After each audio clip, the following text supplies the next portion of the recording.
नमस्कार दोस्तों, आपका मेरे YouTube channel Hindi moral and Buddha story में स्वागत है। हम रोजाना आपके लिए नई नई कहानियां लेकर आते हैं। आपको हमारी कहानियां पसंद आए तो हमारे चैनल को सब्सक्राइब कीजिए और वीडियो को लाइक और शेयर कीजिए। तो आइए शुरू करते हैं आज की कहानी। गुप्ता जी के छोले भटूरे। साल 1997 लखनऊ की एक ठंडी सुबह थी।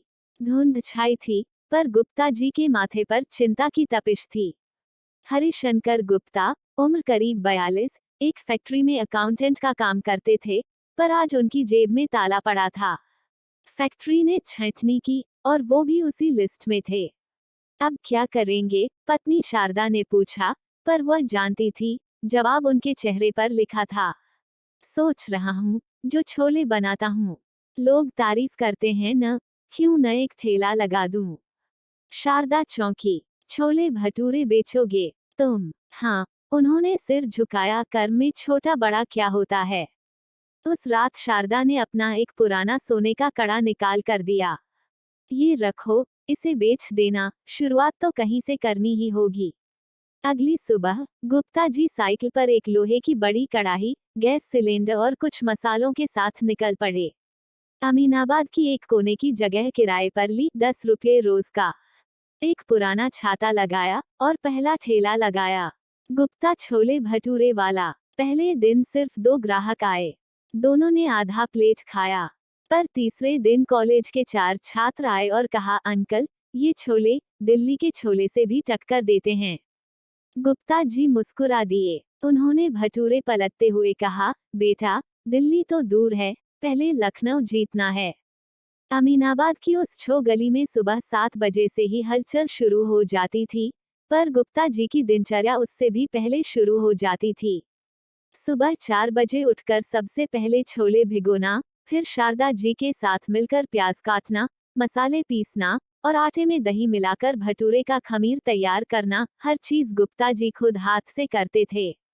उनका मानना था, जिस चीज में अपना पसीना न गिरे, उसमें स्वाद नहीं आता। धीरे धीरे आसपास के लोगों में उनका नाम फैलने लगा। वो जो चश्मा पहनते हैं, सफेद कुर्ता और सिर पर टोपी लगाए रहते हैं, उनके छोले एकदम झकास हैं, ये बातें अब ग्राहकों के बीच आम हो गई थीं। एक दिन एक बुजुर्ग रिक्शे वाला आया। भैया, सुबह से पेट में कुछ नहीं गया, आधी प्लेट मिल जाएगी। गुप्ता जी ने पूरी प्लेट परोस दी, हरी मिर्च, प्याज और अचार के साथ। खाओ बाबा, पैसा फिर कभी दे देना, स्वाद भूखा नहीं रहना चाहिए। वो रिक्शेवाला रोज आने लगा, और जब कभी पैसे न होते, गुप्ता जी मुस्कुराकर कहते, पेट भरना इबादत है, तिजोरी भरने के लिए नहीं बना स्वाद। बेटा अमित जो शर्माता था। अमित, गुप्ता जी का इकलौता बेटा, उस वक्त इंटरमीडिएट में पढ़ता था। होशियार था, पर अंदर ही अंदर उसे अपने पापा का भटूरे बेचना खटकता था। वो स्कूल में किसी को नहीं बताता कि उसके पापा क्या करते हैं। एक बार स्कूल के दोस्त अचानक दुकान के पास से गुजरे और बोले, अरे ये तो तेरे पापा हैं न? वाह, क्या खुशबू है छोले की। अमित का चेहरा लाल हो गया। रात को बोला, पापा, आप कोई और काम क्यों नहीं करते? मैं दोस्तों से क्या कहूँ? गुप्ता जी थोड़ी देर चुप रहे, फिर बोले, जब ये भटूरे तुझे कॉलेज तक ले जाएंगे, तब तू दोस्तों से नहीं, खुद से कहेगा, मेरा बाप एक मेहनती बादशाह था। उस रात अमित बहुत देर तक सो नहीं पाया। अब दुकान पर कुछ नियमित ग्राहक बनने लगे थे। एक कॉलेज की लड़की नीलिमा रोज आती थी। उसकी आवाज गूंजती थी, गुप्ता अंकल, एक्स्ट्रा चटनी और मिर्ची वाला। वो हंसते हुए कहते, तेज मिर्ची खाओगी तो दिमाग भी तेज चलेगा। नीलिमा अक्सर खाने के बाद बैठकर उनसे बातें करती थी, खासकर उनके संघर्षों की, स्वाद की दुनिया की। एक दिन बोली, अंकल, ये छोले सिर्फ खाना नहीं है, ये भावना है, एक दिन आपकी कहानी बहुत दूर जाएगी। गुप्ता जी हंसे, पर आंखें थोड़ी नम हो गईं। अब 2 साल बीत चुके थे। गुप्ता जी की दुकान लखनऊ के अमीनाबाद की पहचान बन चुकी थी। भीड़ इतनी लगती कि लोग नंबर लेकर खड़े रहते। भीनी भीनी मसालों की खुशबू दूर से ही बता देती थी कि गुप्ता जी की दुकान आ गई। अब रोज 80 से 100 प्लेट बिकने लगी थी। शारदा जी सुबह मदद करती, फिर दोपहर को अमित स्कूल से लौटकर भटूरे बेलने में हाथ बटाता। लेकिन गुप्ता जी का सपना इससे कहीं बड़ा था, एक दिन अपनी दुकान की चेन बनानी है। पर जैसे जैसे दुकान चलने लगी, पड़ोस के कुछ पुराने दुकानदारों को जलन होने लगी। चाय वाला, जो पहले नंबर 1 पर था, अब गुप्ता जी के बगल में अपने स्टोव जलाकर बैठा रहता, बस इस उम्मीद में कि कोई ग्राहक भटक कर उसके पास भी रुक जाए। एक दिन एक मिठाई वाले ने निगम से शिकायत कर दी। सड़क घेर रखी है, बदबू आती है इनके छोले से। नगर निगम वाले आए, गुप्ता जी का ठेला जब्त करने की धमकी दी। गुप्ता जी ने विनती की, साहब, यहीं से रोजी चलती है और बदबू नहीं, महक है। एक ग्राहक, जो रोज खाने आता था, वकील था, बोला, गुप्ता जी, डरिए मत, कानून भी आपके साथ है। सड़क नहीं घेरते, साफ सुथरी जगह रखते हैं। मैं साथ चलूंगा। वो दिन गुप्ता जी के लिए एक सबक था, सपना जितना गर्म होता है, उतनी ही हवा से लड़ाई भी करनी पड़ती है। अब अमित बीकॉम में पहुंच चुका था।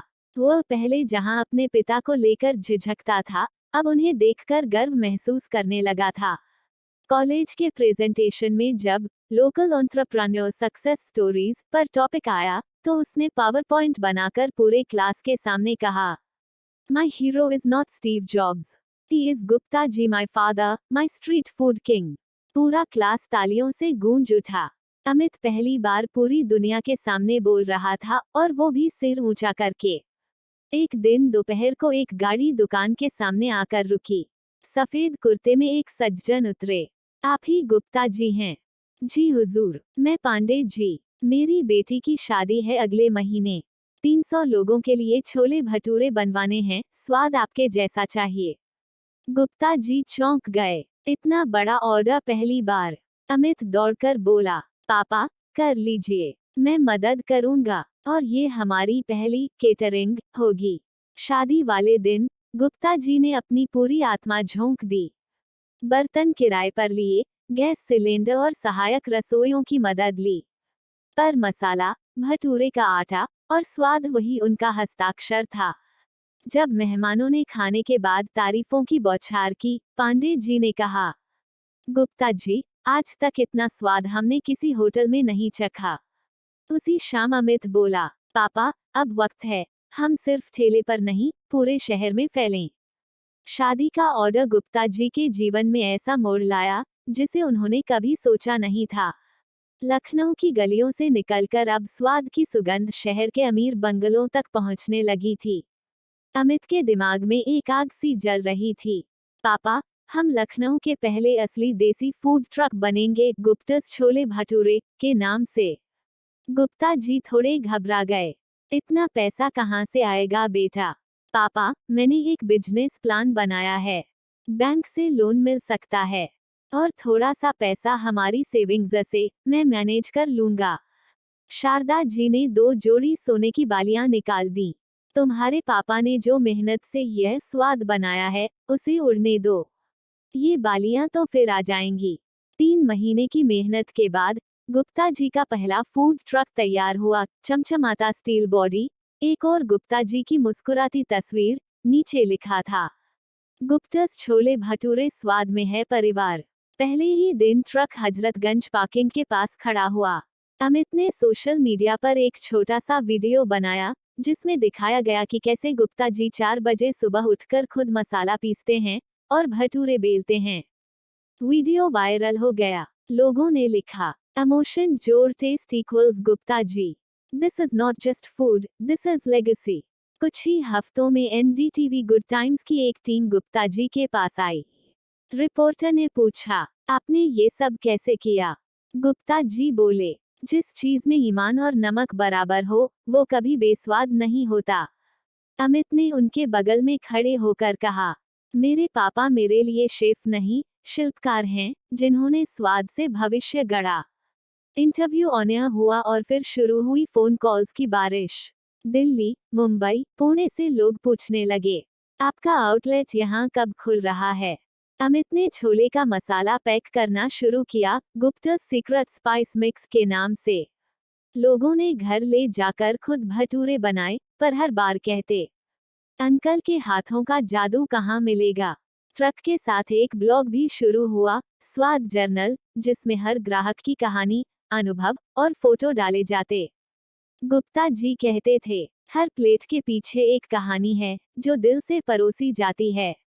फूड ट्रक के वायरल होने के बाद गुप्ता's छोले भटूरे अब एक नाम नहीं, एक ब्रांड बन चुका था।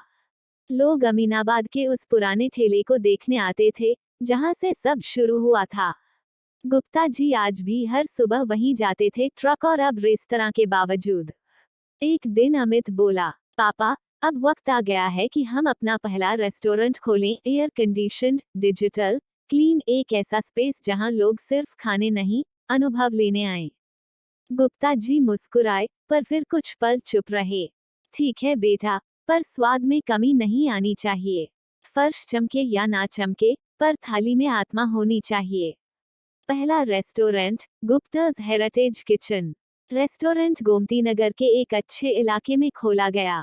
अमित ने अंदर डिजाइन कराया, दीवारों पर गुप्ता जी के शुरुआती दिनों की तस्वीरें, उनके हाथ से लिखा पहला मेन्यू, और एक कोना, शारदा जी की रसोई नाम से, जहां उनके मसाले बिकते थे। उद्घाटन के दिन गुप्ता जी ने सादा सफेद कुर्ता पहनकर कहा, जो स्वाद साइकिल पर बना, वही अब इस शीशे के घर में भी बचे रहना चाहिए। ग्राहकों की भीड़ टूट पड़ी। ईर्ष्या फिर लौटी, इस बार बड़ी। एक पुराने होटल मालिक ने नगर निगम और फूड सेफ्टी विभाग में झूठी शिकायतें कर दी। रेस्टोरेंट में सफाई नहीं है, बासी तेल इस्तेमाल करते हैं। रेड पड़ी। एक दिन रेस्टोरेंट अस्थायी रूप से बंद कर दिया गया। अमित टूट सा गया, पर गुप्ता जी चुपचाप रसोई में जाकर बोले, जब कड़ाही में उबाल आता है तभी असली स्वाद बनता है।